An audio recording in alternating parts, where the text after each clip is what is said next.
Саламатсыңарбы кымбаттуу окуучулар? Бүгүнкү класстык саатта Кусейин Карасаевдин 120 жылдыгына карата накыл сөздөрүнө көңүл буруп аны чечмелеп өтмөкчүбүз.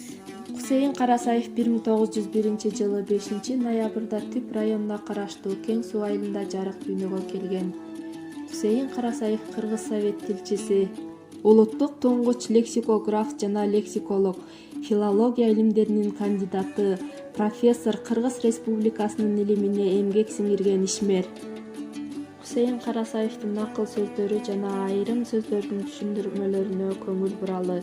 Профессор Кусейин Карасаевдин бул сөздүгү бир гана тектеш тилдеги маанилери гана эмес, кыргыз адабиятынын оозеки чыгармачылыгын алгачкы эпикалык доорундагы эне тилибиздин көөнөргөн сөздөрүнүн түшүндүрүлгөн алгачкы ачкычы болгон. Ал дагы деле азыркы көркөм адабиятта көрөнгө катары өмүр сүрүүдө. Чынында эле ушул Кусейин Карасаевдин накыл сөздөрү бүгүнкү күндө түшүнө албай калган накыл сөздөргө ачкыч боло алат. Эми төмөнкү сөздөргө токтолуп өтөлү. Ар кимдин жүргөн жери Мисир. Мисалы, ар кимдин жери Мисир го, деп Сары камыштыктар өз жерин жерге теңебейт дейт Садбакасовдун Кең дүйнө деген чыгармасынан үзүндү алганда.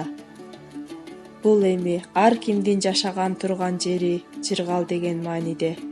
Мисир деп илгери Египетти атаган. Азыр деле түрк элдеринде көп колдонулат. Египетти Мисир деп аташат.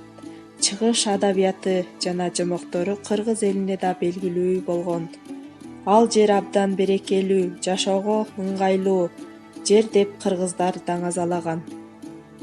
Мына ошондон кийин Жыргал, берекелүү деген сөздөр Мисир деп аташкан. Ар кимдин өзүнүн жашаган жери, иштеген иши өзүнө Мисир деген накыл сөздөр пайда болгон. Бур-буй деген сөздү чечмелейбиз. Ааламды бур кылуу. Манас эпосунан алган ырсаптарын карап көрөлү. Ак маралды кубалап, бур кылганда өлбөдүм, Алмамбет чубак барында, ааламдын баарын талкалап, буй кылганда өлбөдүм. Демек, бур-буй синоним катары айтылып жатат. Бул чак-челекей чыгаруу же болбосо астын үстүнө келтирүү.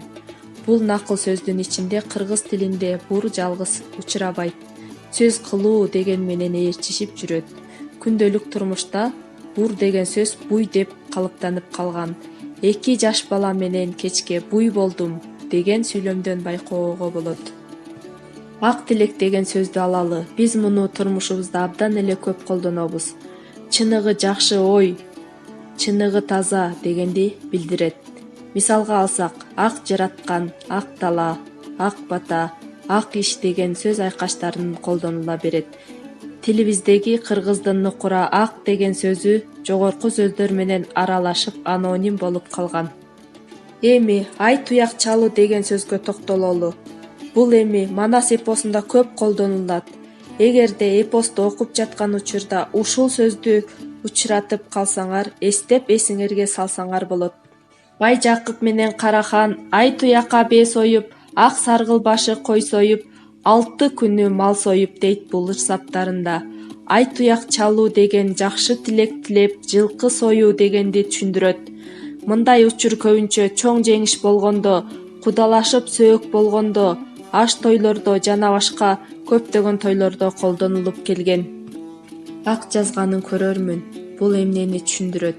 Семетей эпосунан окуп кетели. Ажал жетсе өлөрмүн, ак жазганын көрөрмүн. Айчүрөктү бергенге өлүмдөн кийин көрөрмүн. Андыктан ак жазганды көрөрмүн деген адам баласынын башына кандай кыйынчылык, оордук түшсө дагы аны көтөрүү. Бул накыл сөздүн төркүнү дин ишенимине келип такалат. Адам баласы төрөлгөндө эле Кудайдын маңдайга жазганын көрүү дегенди түшүндүрөт. Айласыз баатыр каманга чабат. Акыл менен иштебеген адам айласы кетип кара күчкө салат деген мааниде айтылган. Аса карыбайт. Бул эмне деген маанини билдирет экен.